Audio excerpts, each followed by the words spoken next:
नमस्कार दोस्तों, welcome to my channel social Seva. देखिए दोस्तों, आज हम बात करेंगे रोजगार विभाग के द्वारा चलाई जा रही दो स्कीम के बारे में। एक स्कीम का नाम है अनएम्प्लॉयमेंट अलाउंस मतलब बेरोजगारी भत्ता, दूसरी स्कीम का नाम है सक्षम योजना। आज हम पहले बात कर लेते हैं जो स्कीम है अनएम्प्लॉयमेंट अलाउंस, जिसे आप बेरोजगारी भत्ता कहते हैं। ठीक है, इसके लिए जो कंडीशन है वो ये है दोस्तों, कोई भी स्टूडेंट जिसकी एज 21 से 35 वर्ष कंप्लीट हो चुकी है और उसने पढ़ाई छोड़ दी है।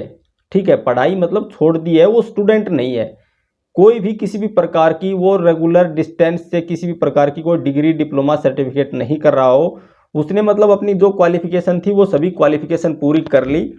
और क्वालिफिकेशन पूरी करने के बाद में जब वो अपना नाम रोजगार विभाग में रजिस्ट्रेशन करवा देता है, तो रोजगार विभाग में जब वो अपना नाम रजिस्ट्रेशन करवाता है तो उस नाम का रजिस्ट्रेशन होने के जो उसकी लास्ट क्वालिफिकेशन है वो ऐड होने के बाद में जो 3 साल का टाइम है, उस 3 साल के बाद में नवंबर की 1 तारीख से नवंबर की 30 तारीख तक, ठीक है, बेरोजगारी भत्ते की फाइल लगती है अप्लाईमेंट ऑफिस में। ठीक है, इसमें +2 को 900 रुपये, ग्रेजुएशन को 1500 रुपये और साथ ही जो पोस्ट ग्रेजुएट हैं जो जिन्होंने एमए कर रखी है उनको 3000 रुपये मासिक भत्ता दिया जाता है। ठीक है, ये कंडीशन इसकी थी। इसमें ये क्या था कि आपका नाम कम से कम 3 साल पुराना हो और उसमें आपका आपने जो लास्ट क्वालिफिकेशन है वो ऐड करवा दी हो। लास्ट क्वालिफिकेशन ऐड होने के बाद में आपका नाम 3 साल पुराना होना चाहिए, तभी आप बेरोजगारी भत्ते के लिए फाइल अप्लाई कर सकते हैं। ये फाइल आप 1 नवंबर से 30 नवंबर तक लगती है। 30 नवंबर के बाद में अगले भी दिन आप इस फाइल को नहीं दे सकते, इस बात का आपने विशेष ध्यान रखना है। दूसरा इसके साथ ही है सक्षम योजना। देखिए सक्षम योजना क्या है, सक्षम योजना में आपको बेरोजगारी भत्ते के साथ साथ मानदेय दिया जाता है। मानदेय मतलब आपको काम दिया जाएगा, 1 महीने में 100 दिन काम दिया जाएगा और 100 दिन मतलब 4-4 घंटा आपका पर डे के हिसाब से। और उस जब आपका एक महीने के अंदर 100 घंटा पूरा हो जाता है तो 100 घंटे के की आपको मानदेय दिया जाएगा। मानदेय सभी का +2 ग्रेजुएशन और पोस्ट ग्रेजुएशन सभी का सेम है, उनको 6000 रुपये मतलब मानदेय के रूप में दिया जाता है और उनसे किसी भी गवर्नमेंट या प्राइवेट गवर्नमेंट ऑफिस में सरकार के द्वारा काम लिया जाता है।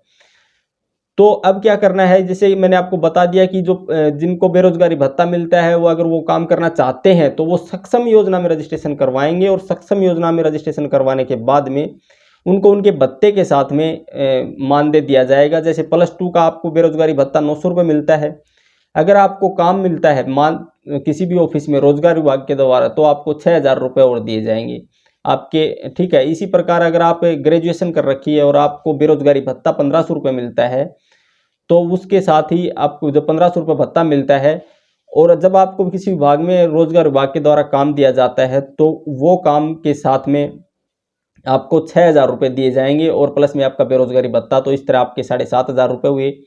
और आपने एमए कर रखी है तो आपको पता ही होगा कि एमए के साथ में तो 3000 रुपये बेरोजगारी भत्ता और 6000 रुपये मानदेय दिया जाता है। ये स्कीम है। ठीक है, सक्षम सक्षम जो योजना है इसमें आप कभी भी रजिस्ट्रेशन करवा के सबसे पहले आपको रोजगार विभाग की साइट पे HREX की साइट पे रजिस्ट्रेशन करना है।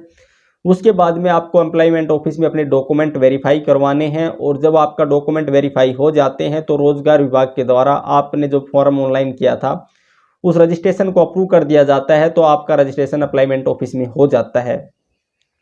और जब आपका नाम अप्लाईमेंट ऑफिस में दर्ज हो जाता है तो उसके बाद में अगर आप चाहें तो मैंने पहले जो स्कीम बताई थी उसके लिए 3 साल का वेट करके आप फॉर्म अप्लाई कर सकते हैं। इसमें आपको हर साल अब नवंबर में एफिडेविट देना होता है कि मैं बेरोजगार हूं, तो आपको जो बेरोजगारी भत्ता है वो आपकी 35 साल की उम्र तक मिलता रहता है। दूसरा, आप चाहते हैं कि आप सक्षम योजना में रजिस्ट्रेशन करवाएं और आज से ही बेरोजगारी भत्ता प्लस में काम पाएं, तो आपको सक्षम युवा पहले रोजगार कार्यालय में नाम दर्ज करवाना होगा। उसके बाद में आपको सक्षम योजना है उसमें नाम दर्ज करवाना होगा।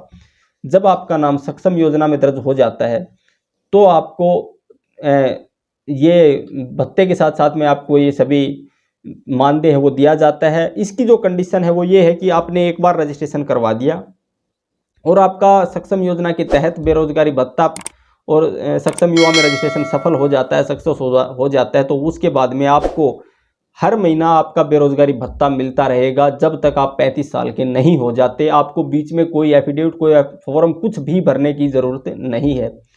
लेकिन इसमें विशेष बात यह है कि अगर विभाग के द्वारा आपको काम दिया जाता है और आपने वो काम ज्वाइन नहीं किया, तो आपका बेरोजगारी भत्ता भी बंद कर दिया जाएगा और आपका नाम सक्षम से के पोर्टल से हटा दिया जाएगा। आप भविष्य में कभी भी रोजगार विभाग से किसी भी प्रकार की कोई सहायता नहीं ले सकते।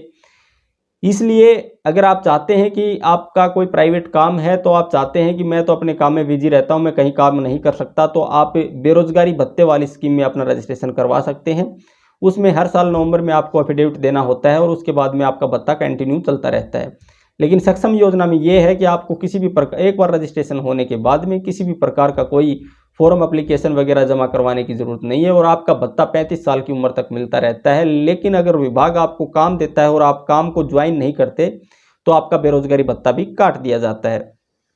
ठीक है, जो इसकी कंडीशन है वो सेम कंडीशन है अनएम्प्लॉयमेंट अलाउंस की, बेरोजगारी भत्ते की और सक्षम युवा स्कीम की। देखिए, बेरोजगारी भत्ता जो है वो एमए पे 3,000 रुपये मिलता है, बीए पे 1,500 रुपये मिलता है और +2 पे 900 रुपये मिलता है। अगर आप को इसके साथ में काम मिलता है तो प्लस में 6,000 रुपये और जोड़ लीजिए। ठीक है, हर महीने में आपको 100 घंटे का काम मिलेगा। ठीक है, और इसकी जो कंडीशन है वो ये है कि आपकी उम्र 21 से 35 वर्ष के बीच होनी चाहिए, आपके परिवार की इनकम, आपकी फैमिली आईडी की इनकम 3 लाख से कम हो और +2 आप रेगुलर हों।